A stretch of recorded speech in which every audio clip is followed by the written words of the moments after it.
What is going on with the Marvel Collector Corps box over at Amazon? Let's talk about it. Welcome to the Gastlecast. We're glad you're there. You get the right time. We had an all-time high. Funko's hot toys and charms on mine. Stick around, like, comment, and be sure to subscribe because life's a little better when you answer Chris and Heather. Hey, life's a little better when you answer Chris and Heather. Hey, life's a little better when you answer Chris and Heather. And remember, at these hallowed walls, we are together. Yes.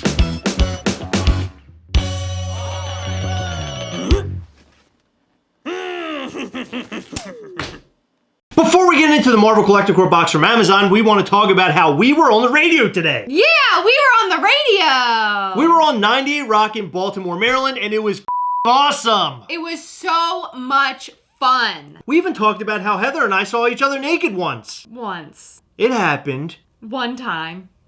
It was great, though. It was okay. What? We went on to 98 Rock to talk about the Gastlecast, but most importantly, Mischief Toys. We were able to get Ghastly's name out there locally, and that was a whole lot of fun. Now more Marylanders know exactly what we're doing right here in our own home. They probably have a lot of questions since they see all those boxes out front. Yeah. I'm sure the mailman would love to hear this interview. They probably did, and they probably said, I know who those two are. I'm gonna on their porch. Whoa! You know I'm the only one that does that, Heather. Not anymore. We can't have dueling poops out there. It's just not going to work out. So the interview was a lot of fun, but it was really nerve-wracking. For you, maybe. I came downstairs and Chris was drinking a beer at 8:30 in the morning. I had to calm down my nerves. I didn't know what was going on. Like my insides, like everything hurt. It was like all my muscles were like contracting and I don't know what was going on. It sucked. But after that one beer, I felt pretty good. Good. I'm glad you felt good. We're going to play the entirety of that interview from 98 Rock at the end of this video right before our outro, so stick around and listen to it. It was a lot of fun. So Dub Proper Popper on Instagram reached out to us talking about the Amazon Marvel Collector Corps box. He was asking, why can't I subscribe to the box? Something's really messed up. Apparently his order was canceled and he couldn't get it back. And I wanted to talk a little bit about that because I reached out to Amazon. I asked the hard questions. It was mainly because Heather was cleaning the bathroom. It left all the investigation work on me. Yeah, you're not really good at investigation work, so I'm sort of nervous really about this good. video. I'm always really good, Heather. Even naked. So I reached out to Amazon today through their app. And let me just tell you, it was the best experience I've ever had on the app ever. Like ever, I talked to 3 people. Yes, it took 3 people in order to figure out this whole thing. And they were very helpful, all of them. Why'd you have to talk to 3 then if they were all so helpful? Because they were trying, you're kind of right about that. It should have been one person. But instead I had to use a team of people. The first person really wanted to help. They just didn't have the system to do it. They passed me on to another person, and that person was like, let me figure this out. In fact, I thought I was talking to like Rambo. This person was hardcore, and they wanted to get answers. And then all at once they said, well, I have to go too. And then I got to the third person, and his name was Mohammed. And Mohammed was really helpful. So Mohammed, if you're listening out there, or you're watching this video, thank you. Yeah, Muhammad doesn't watch the Gastlecast. No, Muhammad said, F the Gastlecast. Like many other people. Are there people really saying that? That's sad. Why would anybody say that? We're actually pretty cool. People are rude on the internet. They're just mad that I'm super cool and they wish they could be me, but they can't be me because I'm me. I think they're sad because they haven't been able to see us naked. Mostly me. What? What? So the first person came on, their name was Wendell. I said, can you tell me if the Marvel Collector Corps box is still available to order? After a little bit of a chat, they came back and said, let me connect you over to the right department that can assist you better with this. So then I was passed on to person number 2. Person number 2, their name was, is this Natalie? It looks like Nathalie. Nathalie? No, it's Natalie. Is it? There's an H in there. Yeah, you've never seen it spelled that way? I have never seen it spelled that way. Yeah, it's just Natalie. Nathalie. Okay, so Nathalie said... Natalie. I like Nathalie. It makes sense. So I talked to this Nathalie, and Nathalie couldn't tell me really anything. They did want to help. This is the Rambo of the situation. I knew that this person really wanted to get to the bottom of it, but they couldn't. And they responded, since you reached the digital department, I have some limitation when it comes to retail subscriptions. So that meant I had to go over to somebody else. So Wendell passed you over to the department that you were supposed to go to, but the department that you were supposed to go to couldn't help you? Or Wendell just passed you to the wrong department? Wendell passed me to who they thought I was supposed to be passed to, and that's when I got Nathalie. Wendell doesn't know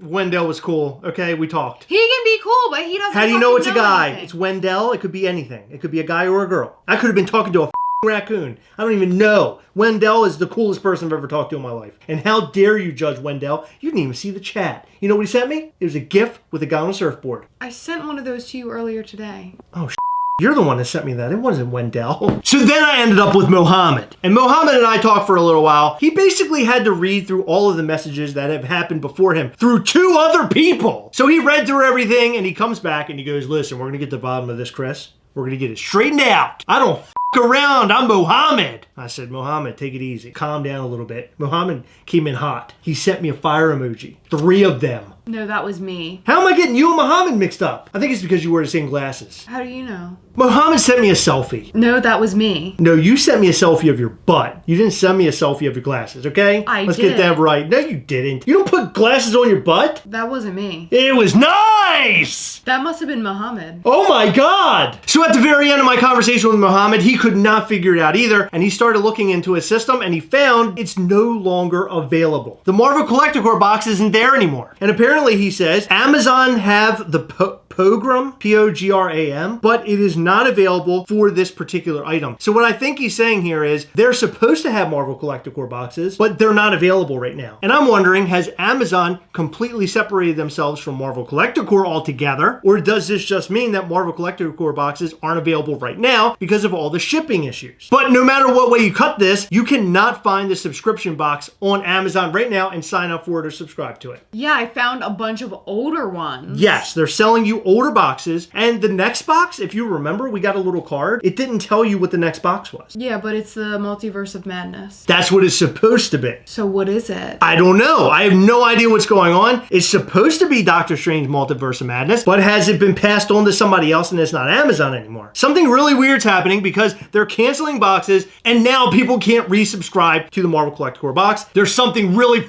up here. So at this point, I was asking where my box was and when I will receive my box, and somebody in the midst of all those chats said January 28th, I'm supposed to receive a new box. I don't know if that's supposed to be the Doctor Strange box or if it's just going to be a random box. I have no idea what's going on here. Well, that's like 2 days away? I don't know if I'm supposed to get a box. I don't see anything on my orders list. Everything is really messed up over there on Amazon right now with the Marvel Collector Corps box. And I'm hoping they get it straightened out or somebody picks it up because that's something I always look forward to, even though a lot of them lately have not been so good. They haven't just not been so good. They've been absolute garbage. They've been Lucha Libre. There's a lot of people trying to defend the Lucha Libre box, and we made a video about it, and I'm going to tell you right now, that box was horrible. The Lucha Libre Funko Pops are horrible. I don't like wrestling. I don't like luchador stuff. I'm just not into it. Maybe that's the problem, but I see them on shelves everywhere I go.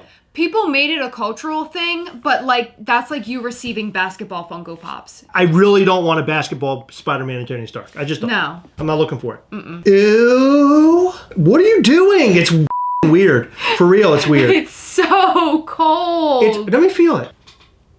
Your nose isn't cold. Yes, it is. No, it is not. It's freezing. Huh. It's like cold to breathe in. Cold to breathe in? Yes, it's cold. I don't even know what that means. When I breathe in, it's cold. So when you breathe in, it feels cold in your nose, like an air conditioner? Yeah, it's cold in there. Can we finish the video? I don't want to look up your nose holes. That's weird. Did you see my I saw something. I don't know what it was up there. Yeah, it was weird. What do you think is happening over on Amazon with the Marvel Collector Corps box? We'd love to know your thoughts and more in the comment section down below. And if you're able to find a way to sign up for a subscription to the Marvel Collector Corps box, please let us know down in the comment section. If you have a link or something, please share it. We have people that are asking us about this, and we haven't been able to figure it out, and nor have the people at Amazon. In every video, we like to shout out to some of our patrons from Patreon. In this video, we'd like to shout out to Cliff Demzik, Ismail A., Carl Seaton, Cody Pace and Lauren Maxey, Sean Mancino, Lindsay Weintraub, The Pop Maven, Ink Monroe, Kyle O'Brien, and Dylan Nakashima.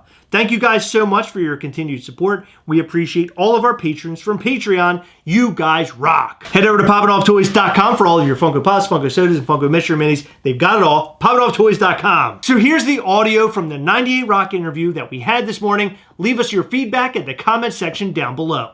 Stopped into one of my favorite places in all of Annapolis. Shout out Third Eye Comics. What's up, the whole crew over there? Love y'all. Looking forward to working with you again at some point. And we're going in there to try and find some of these Funko, some of the pops. They got the tiny bodies, big heads. Name a brand of anything, any TV show, any video game, any cartoon, any professional sports team. There's most likely a Funko pop of it, and he wanted one for the Washington Wizards. And I had been in there before and seen the aisle that they had. It had tripled since the last time I was in there. This is a huge world. We've had, our friend Thomas Pierce, local artist. He's made us personalized pops. They're still proudly on my collector's shelf. And our next guests, they know their way around a Funko Pop and some of their own toys. Joining us on the program, Chris and Heather Gast from the Gastlecast on YouTube. What's up, folks? Hey, guys. What's happening? This is Chris. And I'm Heather. Hey, guys. Look, see, they're polished because they got that YouTube channel. Hell yeah. Let's just start with this. That's all right. We got this email like, hey, there's this couple down there in Glen Burnie. They're trying to make a toy. And we're like, oh, God, here we go. And they're attractive. But listen, the YouTube channel, the Gastlecast on YouTube, very impressive setup, very polished. It's like you guys are like real YouTubers, man.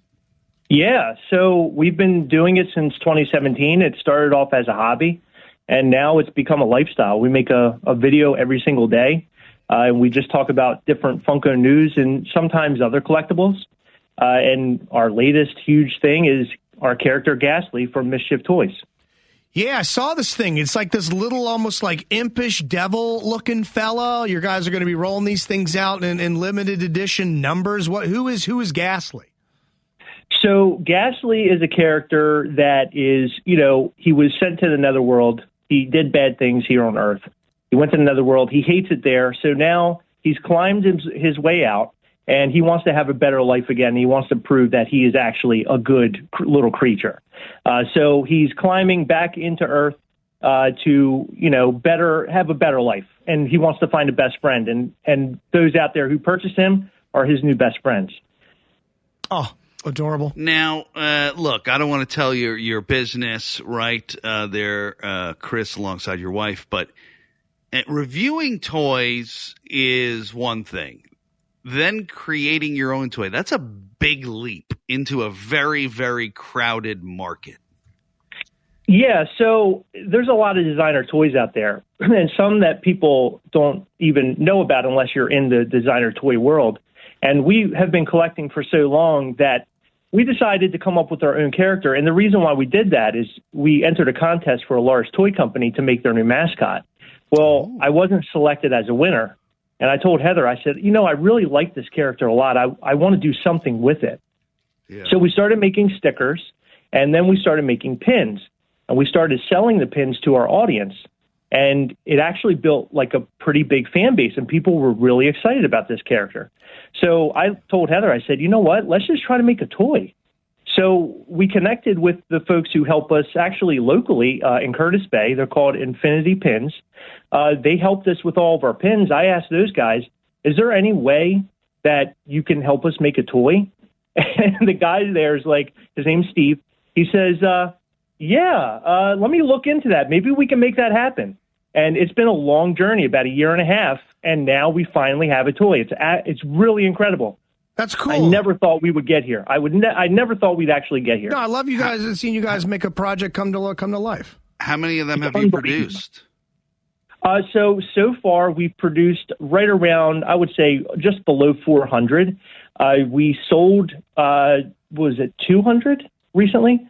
200 limited edition, and then 100 of what we call our common, which will be the character that you see on the website in our logo, the little red and yellow guy. So we sold a limited version where he was signed. He came with a first run sticker, and he also came with a pin. I saw and that, they sold out almost instantly. In fact, I was shocked because our little YouTube voices must have traveled a pretty great distance. We sold out of about 120 of them on Thursday in under a minute.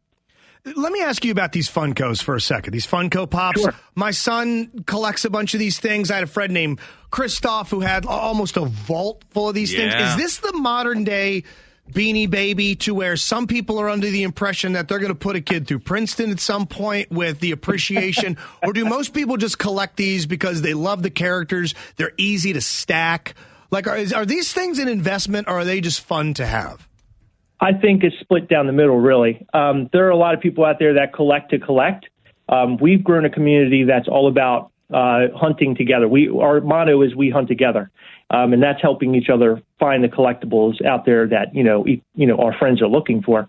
But then you also have those folks out there who are trying to make money and kind of live or have a lifestyle based off of the. What's the holy grail? What's the one? The most coveted, oh my God, I'm set for life Funko Pop that's out there? Oh, man, there's a lot. So I would say, anything that's Freddy Funko. So Funko takes different characters, various characters, say like Thor or Iron Man, Tony Stark, and they'll put a Freddy Funko head on it. And those typically are some of the most expensive ones. There was one that was worth $13,000. It was, what character was that? It was from...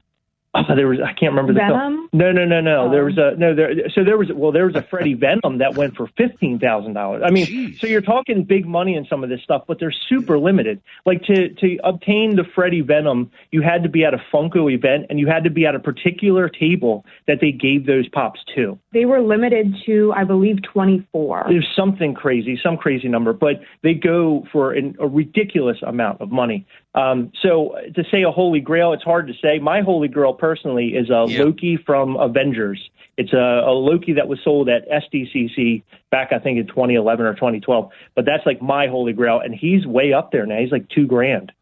Damn. We're talking to Chris and Heather Gast. They're from Glen Burnie. They have their own company, Mischief Toys. They just came out with a little vinyl figurine of their own known as Ghastly, and they got the Gastlecast on YouTube, which is super cool.